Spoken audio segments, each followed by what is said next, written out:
The helicopter blades slowed to a whisper as I stepped onto the rooftop landing pad, my Louboutin heels clicking against the polished concrete. 30 floors below, the city sprawled like a circuit board, all glittering lights and endless possibility. But I wasn't looking down at the skyline. Before we jump back in, tell us where you're tuning in from, and if this story touches you, make sure you're subscribed. Because tomorrow, I've saved something extra special for you. I was looking across the rooftop at my brother David, whose jaw had dropped so far I thought it might actually detach from his skull. 3 months ago, he'd screamed at me to know my place. Today, he was about to learn that my place was apparently the chairman's helicopter. The boardroom had been suffocating that Tuesday morning in March.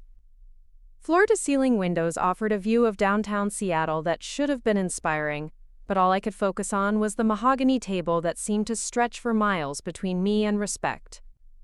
I was 28 then, armed with an MBA from Wharton and 5 years of grinding through corporate America, but in that room, I felt like I was 12 years old again, begging my older brother to let me play with his friends. David sat at the head of the table like he owned not just the chair but the entire universe. At 32, he'd inherited our father's construction company, through nothing more than the cosmic lottery of being born male and 3 years earlier than me. Dad had built Mitchell & Sons from a single truck and a toolbox into a regional powerhouse worth $40 million. The irony of that company name wasn't lost on me, considering I was the one with the business degree while David had barely scraped through community college before Dad handed him the keys to the kingdom. The quarterly reports were spread across the table like tarot cards predicting our doom. Revenue down 18%. 3 major contracts lost to competitors. Our biggest client threatening to walk unless we modernized our approach. I'd spent weeks preparing a comprehensive strategy to turn things around, complete with market analysis, cost projections, and a detailed timeline for implementation. It was solid work, the kind that could save the company Dad had spent his life building. David didn't even look at the presentation when I slid it across the table. He was too busy scrolling through his phone, probably checking golf scores or planning his next weekend in Cabo. Mom sat to his right, her manicured fingers drumming against the table in that way that meant she was uncomfortable but wouldn't dare speak up. She'd learned long ago that challenging David meant risking his explosive temper, and family harmony always took precedence over family honesty in the Mitchell household. Our corporate attorney, Jim Henderson, cleared his throat and gestured toward my presentation.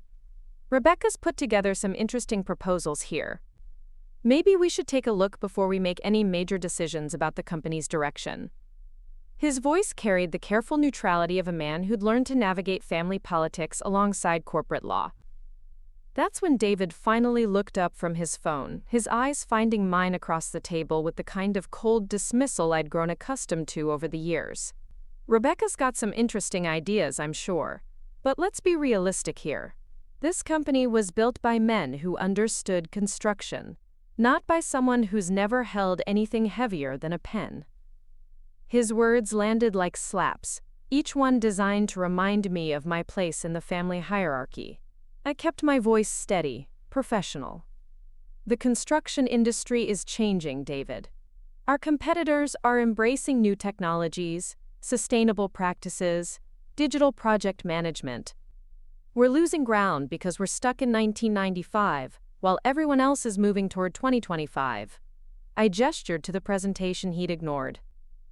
These aren't just ideas, they're solutions backed by data, market research, and proven strategies that other companies are already using successfully. Preparing and narrating this story took us a lot of time, so if you are enjoying it, subscribe to our channel, it means a lot to us. Now, back to the story. David's laugh was harsh, the kind that echoed off the mahogany walls and made everyone else in the room shrink a little smaller. Market research. Proven strategies. You sound like one of those consultants who charges $50,000 to tell you what you already know. He leaned back in his chair, the leather creaking under his weight.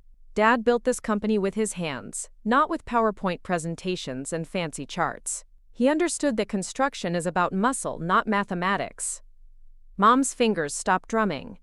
Jim Henderson shifted uncomfortably in his seat. I could feel the weight of their discomfort, but also their unwillingness to challenge the man who controlled their paychecks. It was a dynamic I'd witnessed countless times throughout my childhood, David's voice growing louder and more aggressive until everyone else simply gave up and let him have his way. But I wasn't 12 anymore, and I wasn't going to back down just because my brother had inherited Dad's company, along with his stubborn refusal to adapt. Dad also understood that businesses evolve or they die. He started with one truck because that's what the market needed then. If he were here today, he'd be asking why we're still operating like it's 1995, when our competitors are eating our lunch with modern approaches. The temperature in the room seemed to drop 10 degrees. David's face flushed red, the way it always did when someone dared to suggest he might be wrong about something. He stood up so fast his chair rolled backward and hit the credenza behind him, rattling the awards and family photos that decorated the surface. Don't you dare tell me what Dad would have wanted. You spent 4 years in college learning theories while I was here every day, working alongside him, learning the real business. His voice rose with each word until he was practically shouting. You think because you have some fancy degree and read business magazines that you understand construction better than someone who's been doing this for 10 years? You think because you can make pretty charts and use big words that you know how to run a company? He planted his hands on the table and leaned toward me, his voice dropping to a growl. Let me make something crystal clear, little sister. This is Mitchell & Sons, not Mitchell & Daughters. Dad left this company to me because he knew what it takes to succeed in this industry. He knew that when contractors and clients shake hands, they want to shake hands with a man. The silence that followed was suffocating. Mom stared at her hands. Jim Henderson studied his legal pad like it contained the secrets of the universe. I could hear the air conditioning humming, the distant sound of traffic 30 floors below, the rapid beating of my own heart as David's words settled over the room like toxic fog. But it wasn't the casual sexism that cut the deepest.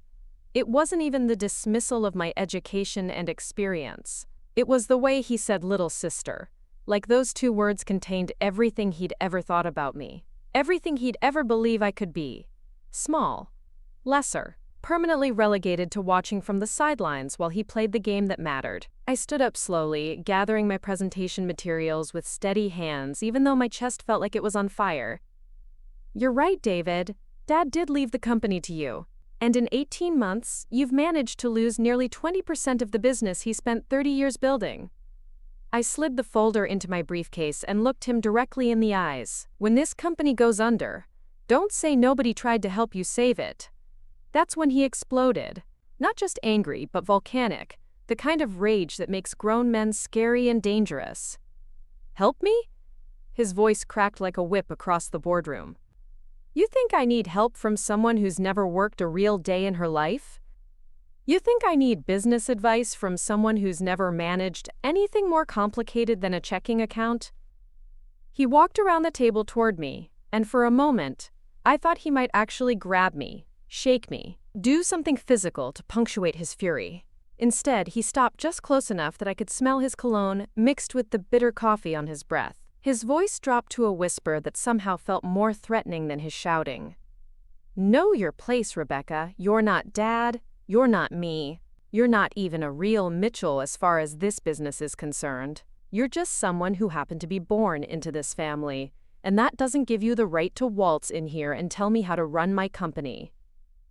He stepped back and straightened his tie, as if composing himself made his words less vicious. Your place is wherever I say it is, and right now, your place is nowhere near my boardroom. The words hung in the air like smoke from a house fire. Mom's eyes were wet, but she didn't speak. Jim Henderson looked like he wanted to disappear into his legal pad. And me? I felt something crystallize inside my chest. Something hard and sharp and absolutely unforgiving. Not anger, exactly. Anger burns hot and burns out. This was colder, more patient. This was the birth of determination so pure it felt like religion. I picked up my briefcase, walked to the door, and turned back to look at the 3 people who were supposed to be my family, my support system, my allies in the world. You know what, David, you're absolutely right. I do need to know my place. I smiled, not the broken smile of someone who'd been beaten down, but the quiet smile of someone who'd just received a gift they didn't know they needed. Thank you for making that so clear. I walked out of that boardroom and didn't look back. Not when Mom called my name. Not when Jim Henderson hurried after me, probably wanting to apologize or smooth things over or pretend that what had just happened was somehow normal family business. I walked straight to the elevator, rode it down 30 floors, walked out into the Seattle morning, and began planning the most comprehensive act of professional revenge in corporate history. Because David was right about one thing. I did need to know my place. I just don't think he was going to like discovering what that place actually was. The coffee shop across from Mitchell & Sons became my temporary office. I sat by the window with my laptop and watched the company trucks roll in and out of the parking lot, while I systematically dismantled everything I'd once called home. It took 3 phone calls to headhunters in San Francisco, New York, and Chicago. It took 2 video interviews and 1 red-eye flight to close the deal that would change everything. Pemberton Global wasn't just a construction company. It was a construction empire, the kind of operation that made Mitchell & Sons look like a lemonade stand. They specialized in large-scale commercial development, sustainable building practices, and cutting-edge project management systems. Everything I'd tried to bring to my family's company, they'd already perfected and scaled across 14 countries. The CEO, Margaret Chen, was exactly the kind of leader I'd dreamed of working for. Brilliant, decisive, completely uninterested in office politics or family drama. During my final interview, she looked at my resume and asked exactly one question that mattered. Can you deliver results? When I said yes, she offered me a position as Director of Strategic Development, a salary that was triple what David had been paying me, and access to resources that made my head spin. But the real prize wasn't the money or the title. The real prize was the knowledge that Pemberton Global had been quietly eyeing the Pacific Northwest market for expansion. They needed someone who understood the local landscape, the key players, the opportunities that bigger companies might overlook. They needed someone who knew exactly which regional companies were vulnerable, which ones were failing, and which ones might be acquired for the right price. They needed someone who knew Mitchell & Sons inside and out. I didn't tell them about David's tantrum or his casual dismissal of my capabilities. I didn't mention the family drama or the personal vendetta that was quietly growing in my chest like a tumor. I simply presented them with a detailed analysis of the regional market, complete with financial projections, competitive assessments, and acquisition targets. Mitchell & Sons was at the top of my list, not because I wanted revenge, but because it was genuinely the most logical choice for expansion. A failing company with good bones, valuable contracts, and leadership that was too stubborn to adapt. It was exactly the kind of acquisition that could be transformed into a massive success story with the right management and resources. The fact that acquiring Mitchell & Sons would also destroy my brother's ego was just a delicious bonus. Within 6 weeks, I was living in a downtown San Francisco high-rise with a view of the bay, learning systems and strategies that made my business degree feel like kindergarten preparation. Margaret Chen didn't just teach me how to run a company. She taught me how to acquire them, transform them, and scale them into something that would have been unimaginable in my previous life. And every morning I woke up thinking about David's voice telling me to know my place. Every morning I smiled a little wider, worked a little harder, and planned a little more carefully for the day when he would finally understand what my place actually was. That day was coming sooner than he could possibly imagine. The first month at Pemberton Global felt like learning to breathe underwater. Everything moved faster, demanded more precision, required a level of strategic thinking that made my MBA coursework look like coloring books. Margaret Chen didn't believe in hand-holding or gentle introductions to corporate culture. On my 3rd day, she handed me a stack of acquisition reports and said, "Figure out which of these companies is lying about their financials. You have until Friday." I spent 72 hours dissecting spreadsheets, cross-referencing public records, and making calls to industry contacts I'd cultivated over the years. When Friday arrived, I walked into her office with a 20-page analysis, proving that 2 of the 3 companies had been cooking their books for at least 18 months. Margaret glanced at my report, nodded once, and said, "Good. Now do it again with the Southeast regional targets. You have until Tuesday." It was brutal, exhilarating, and exactly what I needed to stop thinking about David's voice echoing in my head every time I tried to sleep. The work consumed everything, demanded everything, and gradually began to replace the hollow ache in my chest with something that felt like purpose. For the first time since Dad's funeral, I was using my brain for something that mattered, something that could build rather than just survive. But late at night, alone in my San Francisco apartment with the city glittering 30 floors below, the anger would creep back in like fog rolling under the Golden Gate Bridge. I'd pour myself a glass of wine, sit by the floor-to-ceiling windows, and replay that boardroom scene until every word was burned into my memory. Know your place. The phrase had become a mantra, but not in the way David intended. Every time I heard it in my head, it pushed me to work harder, think smarter, climb higher. My apartment was nothing like the cramped studio I'd rented in Seattle while working for the family company. Here I had space to think, to plan, to spread out financial documents across a dining table that wasn't secondhand furniture from Mom's garage sales.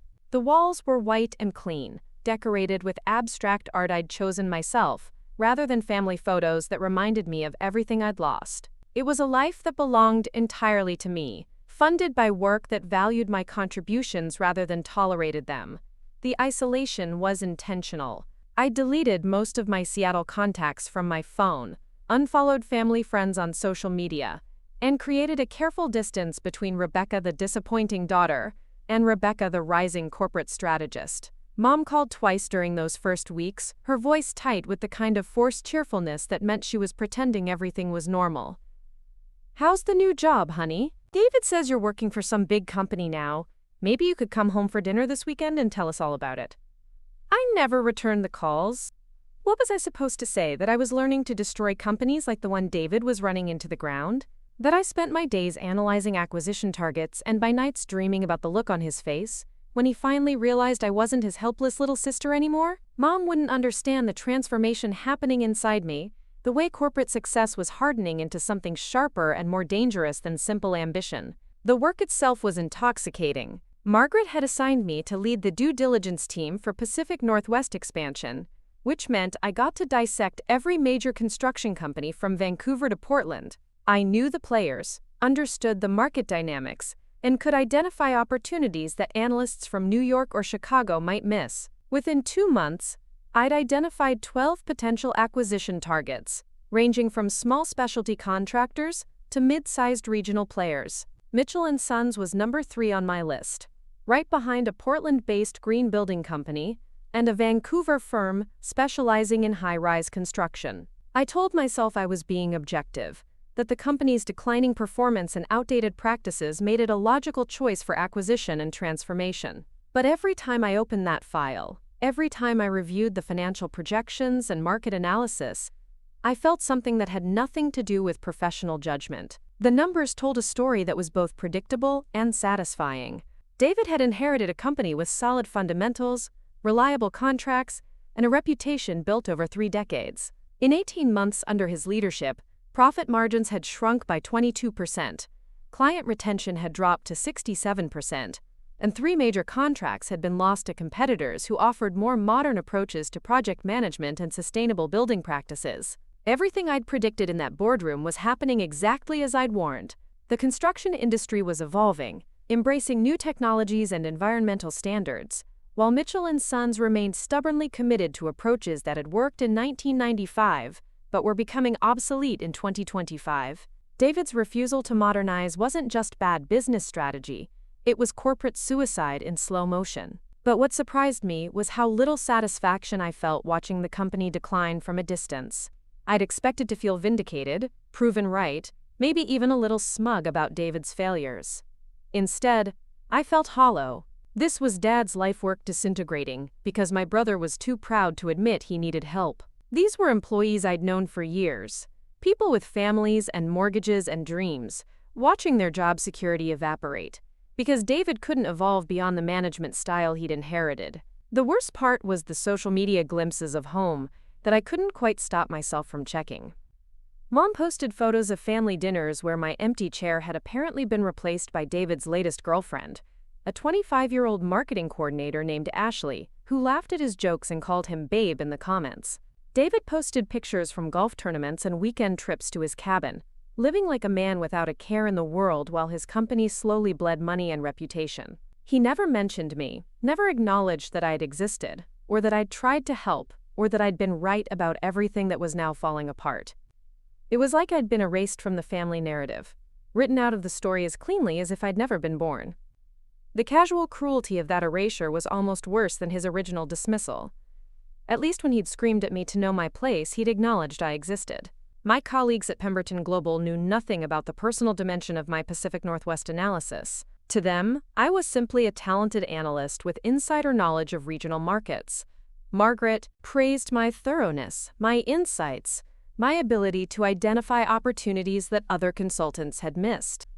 I was building a reputation as someone who could see around corners, anticipate market shifts, and deliver results that exceeded expectations. But success in San Francisco couldn't fill the hole that had opened up in my chest when David told me I wasn't a real Mitchell. Late at night, I'd find myself drafting emails I never sent, imagining conversations where I explained everything I'd learned about corporate strategy and market dynamics. I wanted to tell him about the sustainable building practices that were becoming industry standard, the project management software that could increase efficiency by 30%, the client retention strategies that could stabilize revenue streams. Part of me still believed that if I could just present the information clearly enough, objectively enough, he might listen. He might realize that his little sister had actually learned something valuable during those years he'd dismissed as theoretical nonsense. He might even ask for help before it was too late to save the company Dad had built with his own hands. But then I'd remember his voice, the way he'd said, "Know your place," like it was a commandment handed down from heaven. I'd remember Mom's silence, Jim Henderson's uncomfortable shifting, the way everyone in that room had watched me be humiliated without saying a word in my defense. I'd delete the draft email and go back to analyzing acquisition targets, letting professional excellence be my revenge against personal betrayal. The turning point came during my 4th month at Pemberton Global, when Margaret called me into her office for what I assumed would be another routine strategy session. Instead, she poured 2 cups of coffee, sat across from me in the informal seating area, and asked a question that made my stomach drop. "Rebecca, I need to know if you have any personal conflicts of interest regarding the Pacific Northwest expansion targets. Specifically, I need to know about your relationship with Mitchell & Sons." My mouth went dry. I'd been so careful to maintain professional objectivity in my reports, so focused on presenting facts and financial data without emotional bias. But Margaret Chen hadn't built a billion-dollar company by missing subtle cues or ignoring interpersonal dynamics. She'd obviously noticed something in my analysis, some tell that revealed the personal stakes beneath my corporate professionalism. "Mitchell & Sons was my family's company," I said carefully. "I worked there for 5 years before joining Pemberton Global. My brother currently runs the operation." The words felt strange in my mouth, clinical and distant, like I was describing someone else's life. Margaret nodded, unsurprised. "I figured it was something like that. Your analysis of their operational weaknesses is too precise, too specific. You know that company from the inside." She leaned back in her chair, studying my face with the kind of attention that made me feel like a specimen under a microscope. "The question is whether that insider knowledge makes you more valuable or more compromised as we move forward with potential acquisition strategies." I'd prepared for this conversation without realizing it, rehearsed arguments about objectivity and professional standards during those sleepless nights when David's voice echoed in my head. My personal history with the company doesn't change the financial realities. Mitchell & Sons is underperforming in a growing market, losing market share to more innovative competitors, and led by management that's resistant to necessary modernization. Those are facts, not opinions. But you want to destroy your brother. It wasn't a question. Margaret's voice carried no judgment, just the matter-of-fact assessment of someone who understood corporate psychology as well as corporate finance. "You want to prove that he was wrong to dismiss your capabilities, wrong to exclude you from leadership decisions, wrong to treat you like a child playing dress-up in business clothes." The accuracy of her assessment hit me like cold water. I'd spent months telling myself that my analysis was purely professional, that my recommendations were based on market research and financial projections rather than personal grievances. But Margaret could see through the careful objectivity to the burning core of anger that powered my work ethic and sharpened my strategic thinking. "Yes," I said simply. I want him to understand that he made a mistake. I want him to realize that the little sister he dismissed could have saved his company if he'd been willing to listen. And I want him to experience what it feels like to lose everything because someone more powerful decided he didn't deserve success. Margaret smiled, not the warm smile of sympathy, but the sharp smile of recognition. Good.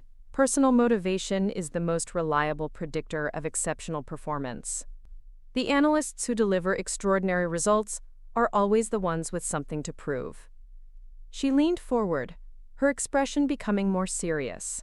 But I need to know that you can separate your personal agenda from Pemberton Global's business interests. If we move forward with acquiring Mitchell & Sons, it has to be because it's the right strategic decision for our expansion goals, not because it satisfies your need for revenge. I understand the distinction, I said, and I can maintain it. Mitchell & Sons is genuinely a good acquisition target. The company has solid fundamentals, valuable contracts, and a reputation that can be leveraged for regional expansion. The fact that acquiring it would also humble my brother is a bonus, not the primary motivation. Margaret studied me for a long moment, weighing something I couldn't quite read in her expression. Finally, she nodded. All right, I'm promoting you to Senior Director of Strategic Development, effective immediately. Your primary responsibility will be leading the Pacific Northwest Expansion Initiative, with full authority to negotiate preliminary acquisition agreements with your top 3 targets. She paused, letting the magnitude of that responsibility sink in. Including Mitchell & Sons, if the numbers support moving forward. Walking out of Margaret's office, I felt like I was floating 6 inches above the ground. Senior Director at 28, with authority to negotiate deals worth tens of millions of dollars. I was 3 promotions ahead of where I'd expected to be at this point in my career, with resources and responsibility that would have been unimaginable during my days as David's dismissed little sister. But beneath the professional elation was something darker, more personal. I now had the power to acquire my family's company, to walk back into that boardroom as the representative of a corporation that could buy and sell Mitchell & Sons like a used car. I had the authority to offer David a deal he couldn't refuse, to watch him realize that his little sister had become exactly the kind of powerful player he'd never believed she could be. The irony was exquisite. David had told me to know my place, and I'd spent 4 months learning that my place was at the top of the corporate food chain, looking down at companies like his, with the cold calculation of a predator evaluating prey. He'd wanted me to understand that I didn't belong in his boardroom, and now I had the power to own his boardroom, along with everything else he'd inherited from Dad. That night, I called my assistant and had her book a flight to Seattle for the following week. It was time to go home, time to show David exactly what knowing my place actually meant. Time to discover whether the little sister he'd dismissed had learned enough about power to destroy everything he thought he owned. The plane ticket felt like a weapon in my hands, and for the first time since leaving Seattle, I couldn't wait to see the look on my brother's face when he realized who I'd become. The Seattle skyline looked smaller from the first-class window than I remembered. 6 months ago, those buildings had seemed like monuments to success, markers of a world I was desperate to conquer. Now they looked quaint, provincial, like a child's model of what a real city might become when it grew up. The plane descended through low-hanging clouds that reminded me why I'd never missed the Pacific Northwest weather, and I found myself adjusting the collar of my tailored blazer, armor I'd learned to wear in the corporate battlefields of San Francisco. My phone buzzed with a text from Margaret Chen as we touched down. Board approved Mitchell & Sons acquisition preliminary assessment. You have green light for initial contact. Make it count. The message should have excited me, should have sent adrenaline coursing through my veins like rocket fuel. Instead, I felt strangely calm, like a surgeon preparing for an operation she'd rehearsed 1,000 times in her mind. The rental car was a black Mercedes, nothing flashy but definitely a step up from the Honda Civic I'd driven during my days as David's underpaid employee. I'd learned that success was often about perception, about walking into rooms with enough quiet confidence that people assumed you belonged there. The car was part of that armor, along with the Hermes briefcase and the Italian leather shoes that cost more than I used to make in a month. I drove through downtown Seattle like a tourist in my own hometown, noticing changes that had happened while I was learning to breathe corporate oxygen in California. New restaurants, renovated storefronts, construction projects that probably should have gone to Mitchell & Sons if David had been smart enough to adapt his bidding strategies to include sustainable building practices and modern project management systems. The city was evolving, growing, becoming something more sophisticated, while my family's company remained frozen in time like a fly trapped in amber. The hotel I'd chosen was deliberately strategic, the Fairmont Olympic, elegant and imposing, the kind of place where serious business deals were negotiated over whiskey and handshakes. I'd booked the penthouse suite not out of personal extravagance but because I needed a neutral territory that communicated success without seeming ostentatious. When David eventually saw where I was staying, I wanted him to understand that his little sister had developed expensive tastes backed by the resources to indulge them. My first stop wasn't Mitchell & Sons. It was Pike Place Market, where Dad used to take me on Saturday mornings when I was 10 years old, back when David was still sleeping off Friday night parties and I got Dad's undivided attention for a few precious hours. We'd buy fresh salmon and overpriced coffee, watch the fishmongers throw their catch across the ice displays, and Dad would tell me stories about building his company from nothing, about the satisfaction of creating something solid and permanent in a world full of temporary things. Standing in the same spot where Dad had once lifted me onto his shoulders so I could see the fishmongers better, I felt the weight of what I was about to do settle over me like a heavy coat. I wasn't just planning to acquire a struggling construction company. I was preparing to dismantle the legacy he'd spent 30 years building, to transform his life's work into a subsidiary of a corporation he'd never heard of, managed by executives who'd never met him. But then I remembered David's voice telling me I wasn't a real Mitchell, and the momentary guilt crystallized into something harder and more focused. Dad was gone. The company he'd built was dying under David's leadership. If I could save it by absorbing it into Pemberton Global's empire, if I could preserve the jobs and contracts and relationships while modernizing the operations, then maybe I was actually honoring Dad's memory rather than betraying it. The rationalization felt clean, logical, almost noble. I was saving Mitchell & Sons from David's stubborn incompetence by giving it the resources and management it needed to thrive in a changing market. The fact that this would also humiliate my brother and prove every point I'd tried to make in that disastrous boardroom meeting was simply a convenient bonus. I spent the afternoon conducting reconnaissance, driving past the company offices, noting the parking lot that seemed half empty compared to the bustling activity I remembered from Dad's era. The building itself looked tired, like it needed a fresh coat of paint and some landscaping attention. Even the sign had weather damage that nobody had bothered to repair, small details that spoke to a company losing pride in its appearance along with its market position. That evening, I had dinner alone at the hotel restaurant, reviewing financial documents and market analyses, while other guests enjoyed wine and conversation at neighboring tables. The Mitchell & Sons file was spread across my table like a medical examiner's report, each page documenting another symptom of corporate decline. Revenue projections that looked more like wishful thinking than serious forecasting. Client retention numbers that would have triggered emergency board meetings at any well-managed company. Cost overruns that suggested either incompetent project management or deliberate financial misrepresentation. The most damning document was David's own strategic plan, a 12-page memo that read like it had been written by someone who'd never heard of the construction industry's digital transformation. No mention of building information modeling software that was becoming standard across the industry. No discussion of sustainable building certifications that clients were increasingly demanding.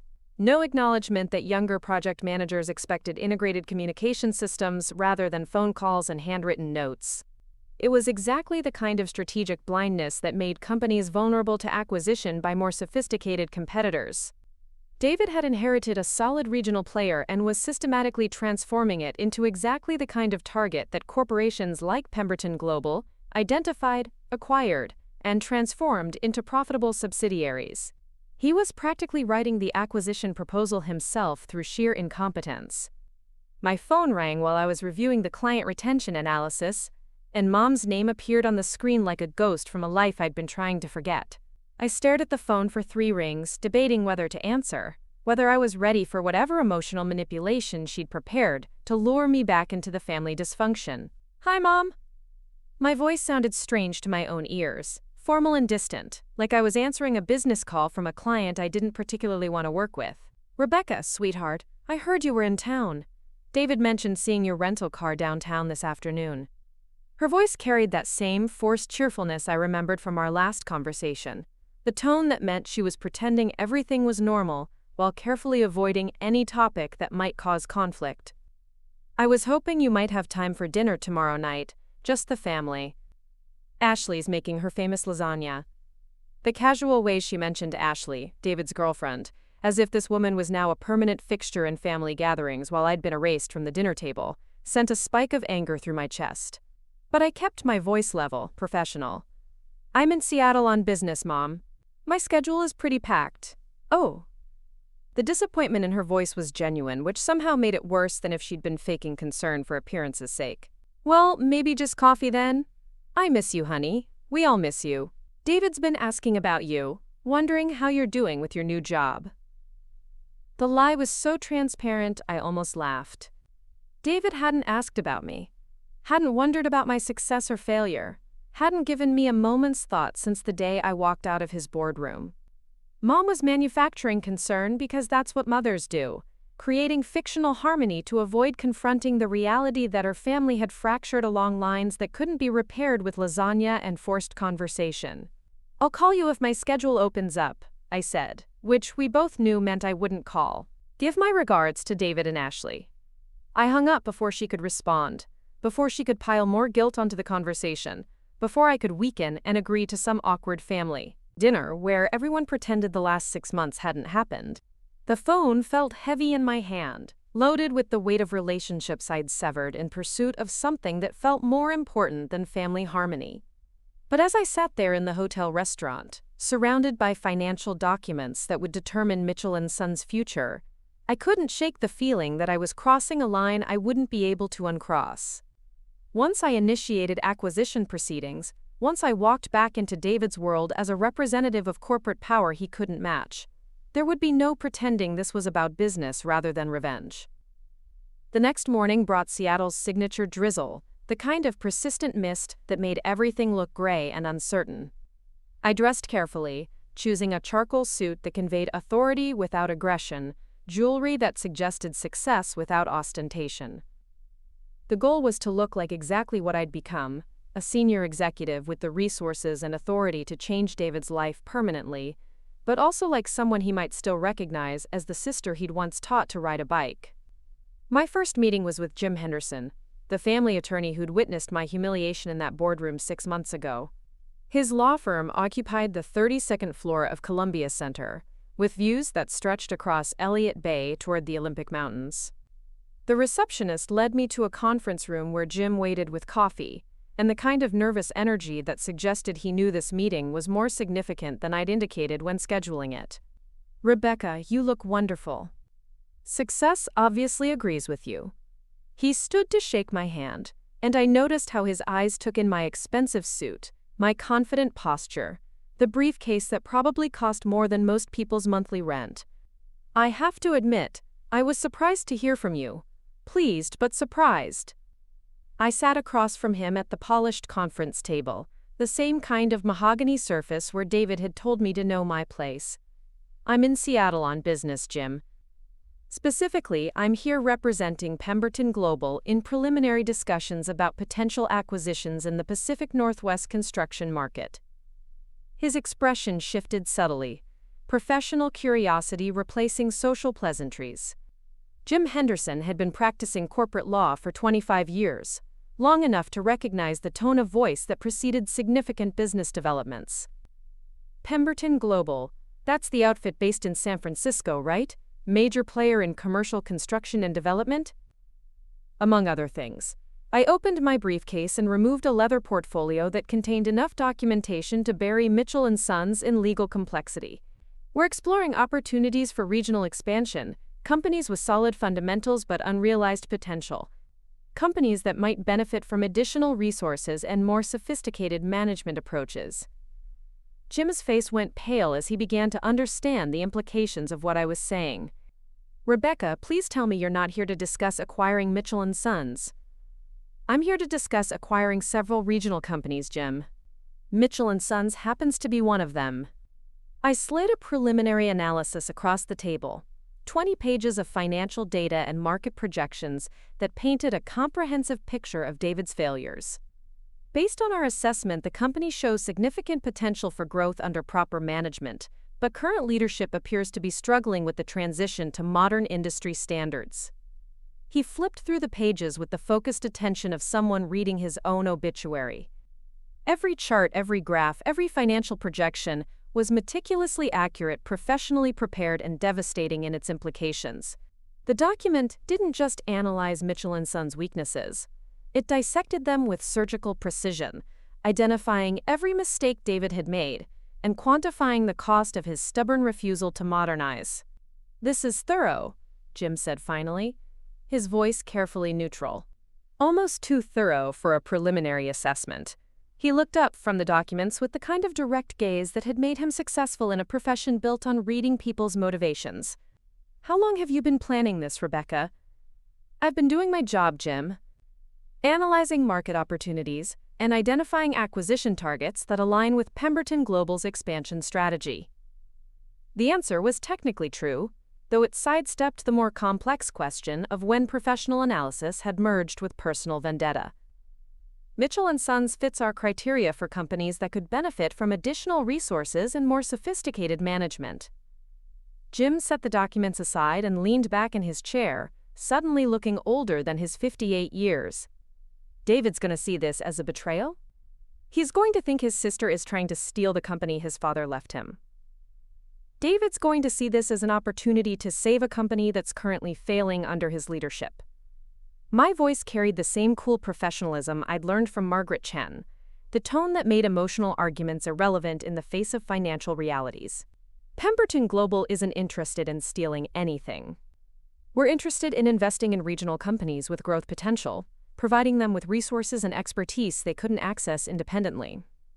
And if David refuses to consider your offer?" I smiled, not warmly but not cruelly either, just the confident expression of someone who held all the strategic advantages. "Then Pemberton Global will pursue other opportunities in the Pacific Northwest market. There are several companies that might be interested in additional resources and more sophisticated management approaches. Competition for construction contracts is becoming increasingly competitive, Jim. Companies that don't adapt tend to find themselves at significant disadvantages when bidding against more modern operations." The threat was implicit but clear. If David refused to consider acquisition by Pemberton Global, we would simply acquire his competitors and use superior resources to drive Mitchell & Sons out of business through market forces. Either way, the company Dad had built would change hands. The only question was whether David would accept a generous buyout or lose everything through competitive pressure. Jim understood the dynamics immediately. He'd been practicing corporate law long enough to recognize a sophisticated acquisition strategy disguised as friendly business discussion. "What kind of offer are we talking about?"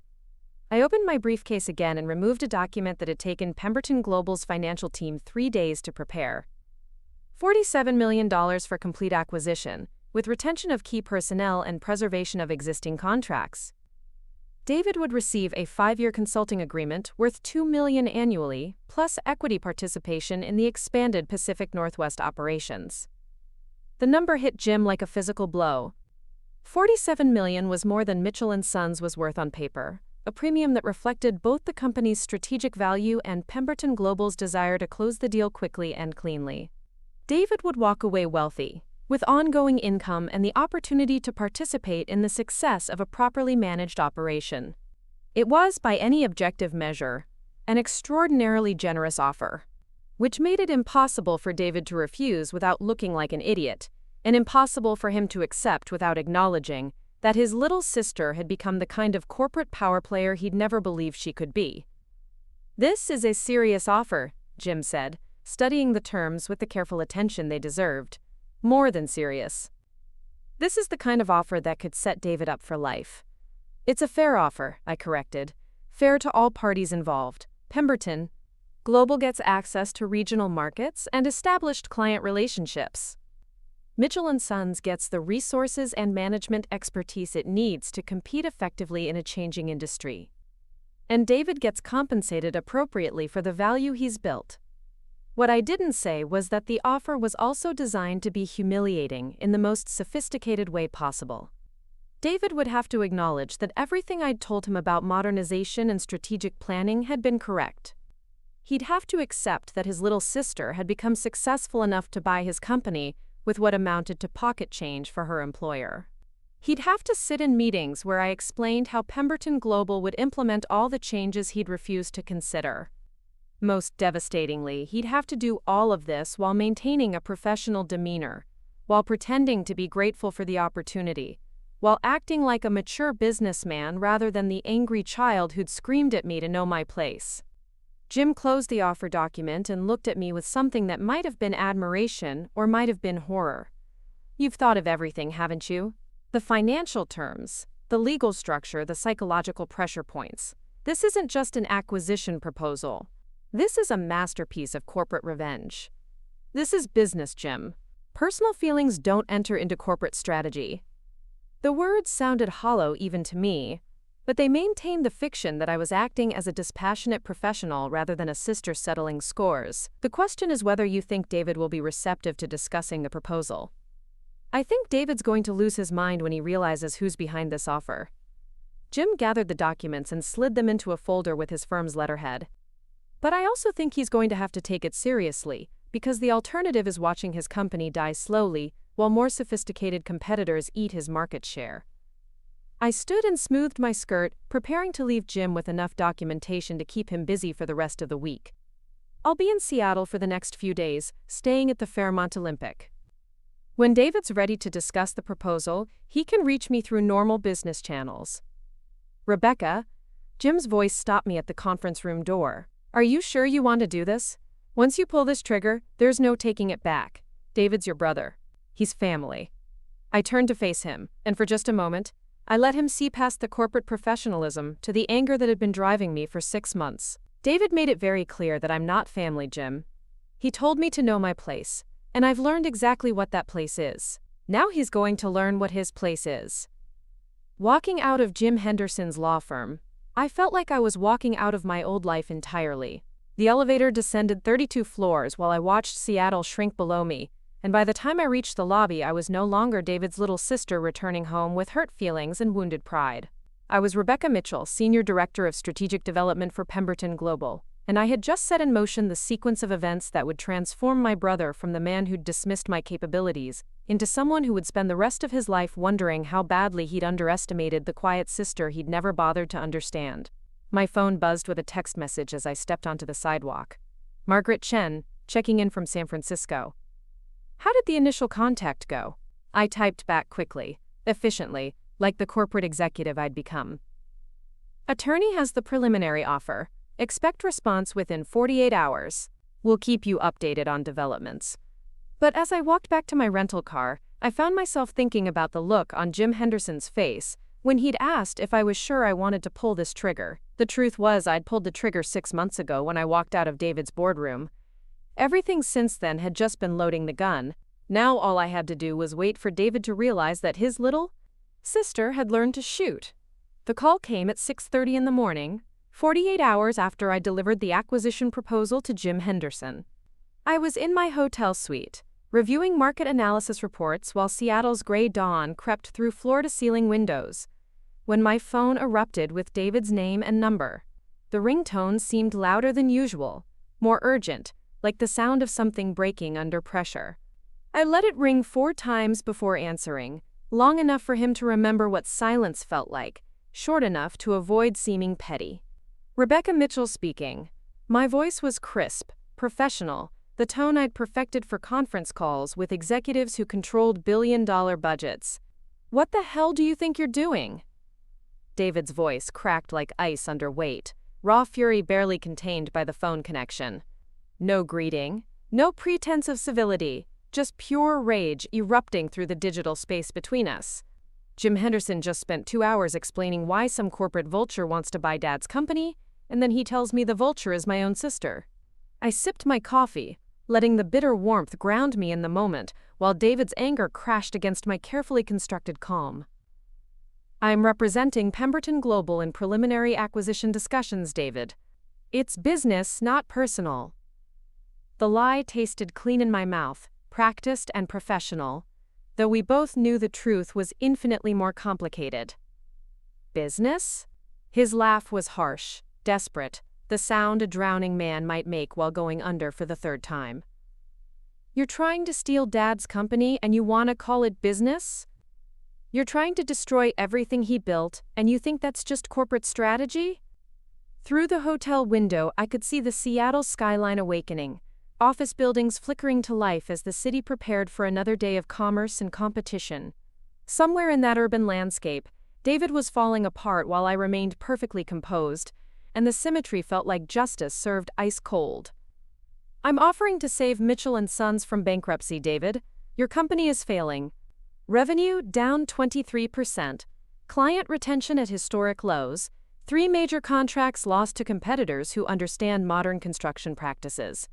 Pemberton Global is offering you a way out that preserves jobs and honors Dad's legacy. The silence stretched long enough that I wondered if he'd hung up, but then I heard him breathing, quick and shallow, like someone hyperventilating in a paper bag. When he spoke again, his voice was smaller, more desperate. This is about the boardroom, isn't it? This is because I told you to know your place. This is about $47 million, David. This is about keeping 73 employees from losing their jobs when Mitchell & Sons declares bankruptcy in the next 18 months. This is about preserving contracts worth $12 million in annual revenue. Each number hit like a hammer blow, precise and devastating, the kind of financial reality that made emotional arguments irrelevant. I won't let you do this. His voice was stronger now, anger replacing desperation, the familiar fury that had always been his default response to challenges he couldn't control. I won't let you waltz back into my life and take everything I've worked for. This company belongs to me. Dad left it to me, not to you, not to some corporate raiders from California. I set down my coffee cup and walked to the window, looking down at the city where I'd once felt small and powerless, where David's voice in a boardroom had made me question everything I'd believed about my own capabilities. Now that same city looked different, smaller, like a problem I could solve with the right application of resources and strategic thinking. The offer stands for 72 hours, David. After that, Pemberton Global will pursue other opportunities in the Pacific Northwest market. I'd suggest you discuss the terms with your accountant, your attorney, and anyone else whose judgment you trust. I paused, letting the implications settle. The numbers don't lie, even when family relationships are complicated. Rebecca, wait. The desperation was back, naked and urgent. We can work this out. We can sit down and talk, figure out some kind of partnership arrangement. You don't have to destroy the family to prove your point. The word family hung in the air like smoke from a house fire, carrying all the weight of relationships that had been damaged beyond repair. For just a moment, I felt something that might have been regret, a flicker of the girl who'd once worshipped her big brother and dreamed of working alongside him to build something worthy of Dad's legacy. But then I remembered his voice telling me I wasn't a real Mitchell, remembered the way everyone in that boardroom had watched me be humiliated without saying a word in my defense, remembered 6 months of silence while I rebuilt myself into someone who didn't need his approval or anyone else's. I tried to work with you, David. I brought you a comprehensive strategy for modernizing operations, increasing efficiency, retaining clients, and expanding market share. You told me to know my place. My voice remained steady, professional, but underneath the corporate composure was something harder and more unforgiving than mere anger. Now you know what my place actually is. I hung up before he could respond, before he could pile more desperation or fury onto the conversation, before I could weaken and agree to some compromise that would leave him in power and me back where I started. The phone felt lighter in my hand afterward, like I'd just set down a burden I'd been carrying for 6 months. My next call was to Margaret Chen, who answered on the first ring despite the early hour on the West Coast. Rebecca, I assume David's been in touch? $47 million is a generous offer, but he's going to fight it. Emotional attachment to his inheritance. Wounded pride. Probably some genuine concern about honoring his father's legacy. I moved away from the window and sat at the hotel suite's desk, where financial documents were spread like battle plans across the mahogany surface. He'll need time to process the reality of his situation, but ultimately he doesn't have any good alternatives. And if he refuses? Margaret's voice carried the cool calculation I'd learned to admire and emulate. The sound of someone who'd built success by making hard decisions without second-guessing the emotional consequences. Then we proceed with Plan B. Acquire Henderson Construction and Pacific Rim Development. Provide them with resources to bid more competitively on major contracts, and let market forces handle Mitchell & Sons. The words felt clean, logical, like a mathematical equation with only one possible solution. David can choose between $47 million and a consulting contract, or he can choose between bankruptcy and financial ruin. Those are his options. Margaret was quiet for a moment, and I could almost hear her evaluating the strategic landscape, weighing costs and benefits with the kind of precision that had made Pemberton Global one of the most successful construction companies in North America. All right. You have full authority to negotiate final terms if he accepts or to initiate Plan B if he doesn't. Either way, we'll have a significant Pacific Northwest presence by the end of the quarter. The confidence in her voice was intoxicating, the sound of unlimited resources backed by absolute certainty. Margaret Chen didn't make offers she couldn't afford, didn't threaten consequences she couldn't deliver, didn't enter markets she couldn't dominate. Having that kind of power behind me felt like wearing armor made of pure success. I spent the rest of the morning in strategic patience, reviewing acquisition documents and market analyses, while waiting for David to make his next move. The hotel suite felt like a command center, elegant and isolated, the perfect place to orchestrate corporate warfare without getting blood on my expensive clothes. Room service brought fresh coffee and pastries I didn't eat, but the gesture felt important, a reminder that I could afford luxury while David was probably sitting in his office calculating how much longer he could afford to keep the lights on. The response came not from David but from Jim Henderson, who called at 11:15 with the careful formality of someone delivering bad news to all parties involved. Rebecca, I've spent the morning with David and his accountant, reviewing the Pemberton Global proposal. The financial terms are fair, even generous, but David's asked me to explore whether there might be alternative arrangements that would preserve his controlling interest in the company. I leaned back in the hotel suite's leather chair, unsurprised by David's predictable inability to accept reality when it conflicted with his emotional needs. What kind of alternative arrangements, Jim? Partnership structures, minority investment positions, licensing agreements that would provide Pemberton Global with market access while leaving Mitchell & Sons as an independent operation. His voice carried the professional neutrality of someone who knew he was describing fantasy scenarios but was obligated to explore them anyway. David's concerned about preserving his father's legacy and maintaining control over company operations. The request was so naive it was almost charming, like a child asking if they could have dessert for breakfast and vegetables for dessert. David wanted Pemberton Global's resources and expertise without surrendering the authority that had led him to nearly destroy the company in the first place. He wanted to be rescued from his own incompetence while pretending he didn't need rescuing. Jim, you've reviewed Mitchell & Sons' financial statements. You understand the company's current trajectory.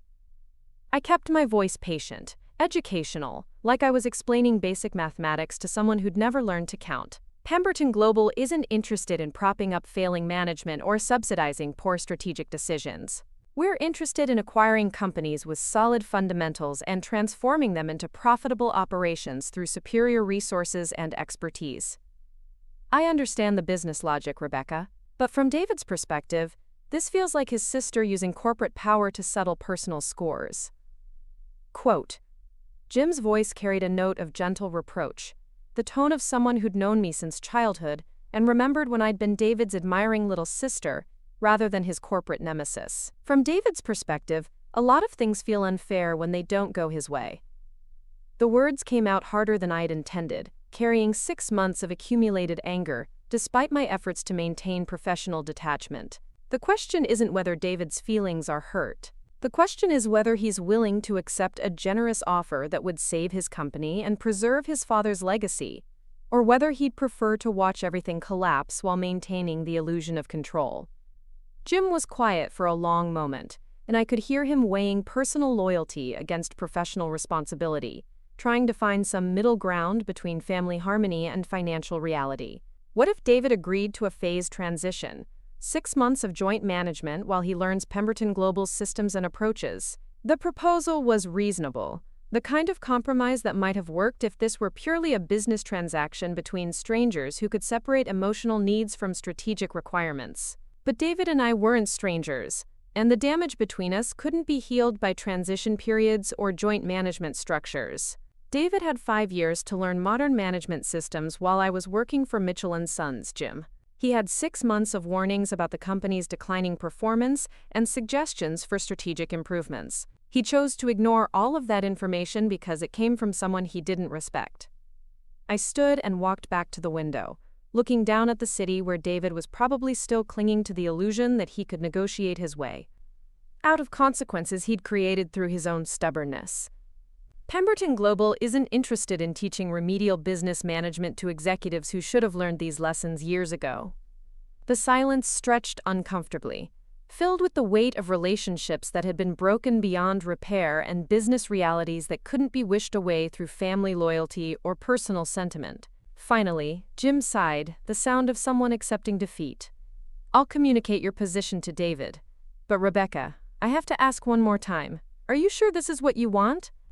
Are you sure you're prepared for the consequences of destroying your relationship with your brother permanently?" The question hit deeper than I'd expected, touching something vulnerable that I'd thought I'd buried under layers of corporate success and professional achievement. For just a moment, I saw myself through Jim's eyes, not as a strategic executive orchestrating a sophisticated acquisition, but as a daughter using corporate power to punish family members who'd hurt her feelings. But then I remembered David's voice in that boardroom, the casual cruelty of telling me I wasn't a real Mitchell, the way he'd dismissed years of education and experience because they threatened his sense of inherited superiority. I remembered months of silence while I rebuilt myself into someone who didn't need his approval, who didn't need anyone's permission to be successful. My relationship with David was destroyed 6 months ago, Jim. I'm just cleaning up the debris.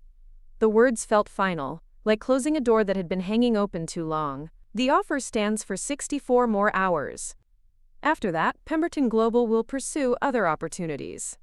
I hung up and immediately called my assistant in San Francisco, giving her instructions to accelerate acquisition discussions with Henderson Construction and Pacific Rim Development. If David wanted to play emotional games instead of accepting business reality, then I would simply remove him from the equation entirely.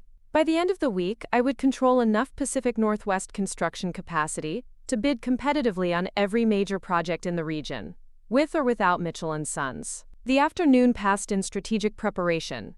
Conference calls with legal teams and financial analysts who treated the Mitchell & Sons situation as just another acquisition target, rather than the destruction of my family relationships. Their professional detachment was reassuring, a reminder that successful people made decisions based on data rather than sentiment, that corporate executives couldn't afford to let personal feelings compromise strategic objectives. But as Seattle's gray afternoon faded into evening, as the city lights began to twinkle like stars in the urban darkness, I found myself thinking about Dad, about Saturday mornings at Pike Place Market, when the world had seemed simpler, and family loyalty had felt like something permanent and unbreakable. He'd built Mitchell & Sons to last, to provide security for his children and grandchildren, to be something solid and enduring in an uncertain world.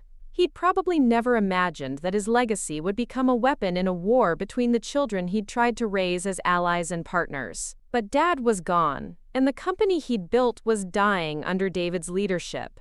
And sometimes preserving a legacy meant transforming it into something the original creator might not recognize. If I could save the jobs and contracts and relationships that mattered, while removing the incompetent management that was destroying everything, then maybe I was actually honoring Dad's memory rather than betraying it. The rationalization felt clean, necessary, like a bandage over a wound that wouldn't heal any other way. And as I prepared for whatever response David would offer to my ultimatum, I told myself that successful people sometimes had to make hard choices that other people couldn't understand, even when those choices involved destroying the families they'd once loved more than success itself. My phone buzzed at 8:17 that evening with a text message from a number I didn't recognize. "Meet me at Westlake Park tomorrow at noon." "Come alone, we need to talk." David. I stared at the message for a long time, trying to decode the subtext beneath the simple words. Westlake Park was public, neutral territory, the kind of place where two people could have a serious conversation without seeming to be plotting corporate espionage or family warfare. The request to come alone suggested David wanted to appeal to whatever remained of our sibling relationship rather than conducting formal business negotiations through attorneys and corporate representatives. It was exactly the kind of meeting I should have declined, the kind of emotional manipulation that sophisticated executives learn to avoid when personal relationships threaten to compromise strategic objectives.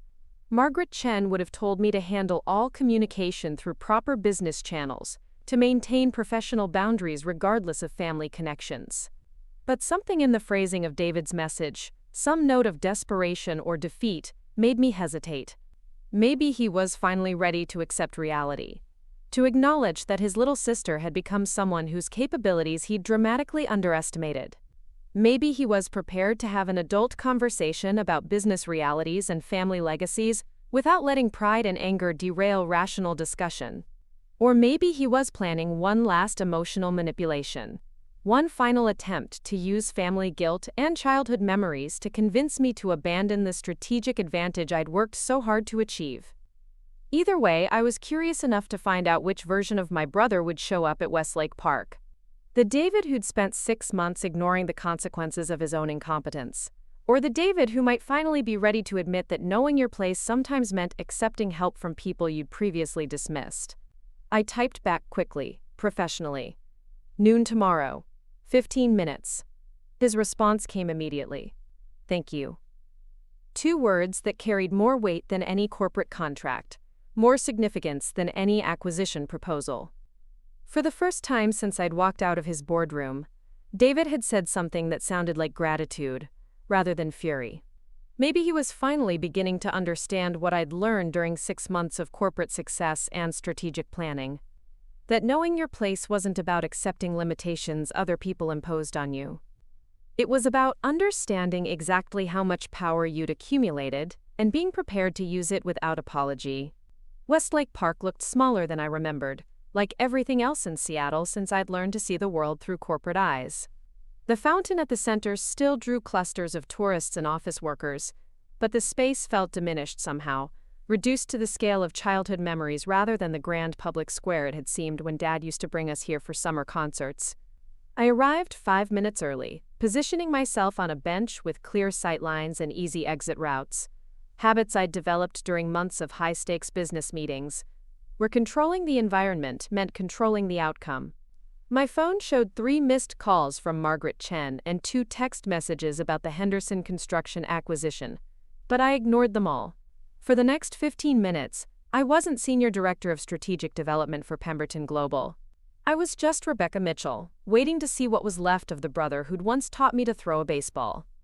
David appeared exactly at noon, walking across the park with the kind of careful composure that suggested he'd been practicing this moment in his mind for hours. He looked older than I remembered, worn down by something deeper than the financial stress of a failing company. His suit was rumpled, his hair needed cutting, and there were shadows under his eyes that spoke to sleepless nights and difficult conversations with attorneys and accountants. He sat on the other end of the bench, close enough for normal conversation but far enough to avoid seeming presumptuous about the boundaries between us. For a moment, neither of us spoke, just 2 siblings sitting in a public park while the weight of everything that had happened settled around us like morning fog. "Thank you for coming," he said finally, his voice quieter than I'd ever heard it, stripped of the aggressive confidence that had always been his default setting. "I wasn't sure you would." I studied his profile, looking for traces of the brother who'd carried me on his shoulders at county fairs, who'd taught me to drive in empty parking lots, who'd once promised to protect me from anything that tried to hurt me. "You have 12 minutes, David. Make them count." He flinched at the businesslike tone, but didn't argue with the time limit or try to pretend this was a social visit between family members who'd simply had a misunderstanding. "I've been thinking about what you said in the boardroom 6 months ago. About modernization, about adapting to industry changes, about everything I dismissed because I thought I knew better." The admission hung in the air between us, Significant but not sufficient to change the fundamental dynamics that had brought us to this moment. And you were right. About all of it. His voice cracked slightly, carrying the weight of pride being systematically dismantled by reality. We lost the Morrison contract last week. $3.7 million, gone to a competitor that offered integrated project management systems and sustainable building certifications. Everything you tried to tell me we needed. I felt no satisfaction in being proven right, no sense of vindication at watching David's stubbornness cost him everything Dad had built. Just a hollow acknowledgement that some lessons could only be learned through devastating consequences. I'm sorry to hear that, David. Truly. He turned to look at me directly for the first time, and I could see something broken in his eyes, something that went deeper than financial loss or wounded pride. Are you really sorry, or is this exactly what you wanted to happen? The question was fair, even if it was painful to hear. For 6 months, I told myself that I was pursuing corporate success and strategic objectives, that my actions were motivated by professional ambition rather than personal revenge. But sitting on that park bench, looking at the wreckage of what my brother had become, I couldn't maintain the fiction that business and personal feelings were separate categories. I wanted you to fail, David. I wanted you to realize that dismissing my capabilities was the worst mistake you'd ever made. I wanted you to understand that the little sister you told to know her place was actually the person who could have saved everything you were destroying. The honesty felt like removing a splinter that had been festering for months. But I didn't want Dad's company to die. I didn't want 73 people to lose their jobs. I didn't want everything he built to collapse because we couldn't figure out how to be adults. David nodded slowly, like someone accepting a diagnosis he'd been dreading. The Pemberton Global offer, $47 million. Is it real? It's real. More than fair, actually. You'd walk away wealthy, with ongoing income and equity participation in a properly managed operation. The employees keep their jobs, the contracts get honored, and Dad's legacy gets preserved in a form that can actually compete in modern markets. And you get to watch me admit that I was wrong about everything, that my little sister became more successful than I ever imagined possible, that the company I inherited is only worth saving if someone else runs it. His voice carried bitter resignation, but not anger, like someone who'd finally stopped fighting gravity. That's the real price, isn't it? Not just the money or the control, but the public acknowledgement that David Mitchell was a failure who needed his sister to rescue him. The psychological accuracy of his assessment was startling, and for a moment I felt genuinely ashamed of the way I'd orchestrated events to maximize his humiliation, alongside the business transaction.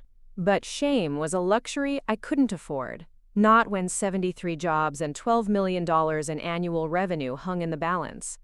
The alternative is bankruptcy, David. Losing everything, including your self-respect and Dad's legacy. At least this way, something survives. He stood up and walked to the fountain, staring into the churning water like it might contain answers to questions he hadn't learned to ask yet. When he turned back, his expression had shifted into something I'd never seen before, a kind of defeated acceptance that was somehow more mature than any emotion he'd ever displayed. "I'll take the deal," he said simply, "not because I want to, but because it's the right thing to do for everyone else who depends on that company. The employees, the clients, even Mom, who's been pretending not to notice that I'm driving Dad's life work into the ground." The victory should have felt sweeter, more complete, like the satisfying conclusion to months of strategic planning and patient execution. Instead, I felt hollow, emptied of the anger that had driven me since that awful morning in the boardroom when he'd told me to know my place. "There's one more thing," David continued, his voice steady but fragile. "I want to apologize. Not for the business decisions, not for the company problems, but for what I said to you that day. For treating you like you didn't matter. For dismissing everything you'd learned and accomplished. For making you feel like being my sister was something to be ashamed of." The apology hit harder than I'd expected, reaching parts of me that I'd thought were safely armored against further damage. For 6 months, I'd been telling myself that I didn't need his approval or recognition, that corporate success had made me immune to family dysfunction. But hearing him acknowledge the cruelty of his dismissal, hearing him finally admit that he'd been wrong about my capabilities, felt like setting down a weight I'd been carrying since childhood. "Thank you," I said quietly. That means more than you probably realize. David sat back down on the bench, but closer this time, within the range of normal family conversation, rather than formal business negotiation. Can I ask you something? When did you stop being my sister and start being someone I should have been afraid of? The question was so precisely accurate that I almost laughed. The moment you told me to know my place, that's when I realized I had to stop being the person who needed your approval and become someone whose approval you might eventually want. Mission accomplished, he said, with something that might have been admiration or might have been sorrow. You turned yourself into exactly the kind of person I never thought you could be. Powerful, successful, completely capable of destroying me without breaking a sweat. We sat in silence for a moment, watching tourists throw coins into the fountain while making wishes that probably wouldn't come true. The Seattle afternoon was gray and misty, typical weather for a city that specialized in making everything look melancholy and uncertain. What happens now? David asked finally. After the papers are signed and Pemberton Global owns everything Dad built, what happens to us? Are we still brother and sister, or are we just former family members who happen to share some childhood memories? It was the question I'd been avoiding for months, the emotional consequence I'd refused to consider while focusing on corporate strategy and professional revenge. In all my careful planning, I'd never thought about what would happen after I won, after David acknowledged my capabilities and accepted defeat. I don't know, I admitted. I spent so much energy becoming someone you couldn't dismiss that I never figured out how to be someone you might actually want to have a relationship with. David smiled for the first time since sitting down. A real smile rather than the bitter grimace that had become his default expression. Maybe that's something we could figure out together. After all this, corporate warfare is finished and we're just two people who used to build blanket forts in the living room. The image of childhood innocence felt impossibly distant, like something that had happened to different people in a different lifetime. But maybe that was the point. Maybe part of growing up was learning that relationships could survive even when they had to be completely rebuilt from scratch. I'd like that, I said, surprised to discover that I meant it, but it's going to take time. And probably therapy. Definitely therapy. David laughed, the first genuine sound of happiness I'd heard from him in years. Fair enough. I think I've got some trust issues to work through myself. I stood and adjusted my coat, preparing to return to the hotel where Margaret Chen was probably waiting for updates on acquisition timelines and legal documentation. The business side of this victory still needed to be executed with professional precision, regardless of whatever emotional reconciliation might be possible between David and me. Jim Henderson will have the final paperwork ready by Thursday, I said. Pemberton Global's legal team is standing by to expedite the transition process. Rebecca, David's voice stopped me as I started to walk away. For what it's worth, I'm proud of you. I'm proud of what you accomplished, even if it took destroying me to get there. Dad would have been proud too. The words hit like sunlight breaking through storm clouds, carrying all the validation I'd been seeking since I was 10 years old and desperate for my big brother's approval. But they also carried something more complex, an acknowledgement that success sometimes required breaking things that couldn't be repaired, that winning sometimes meant losing the very relationships that had made victory seem important in the first place. Thank you, I said. That means everything to me.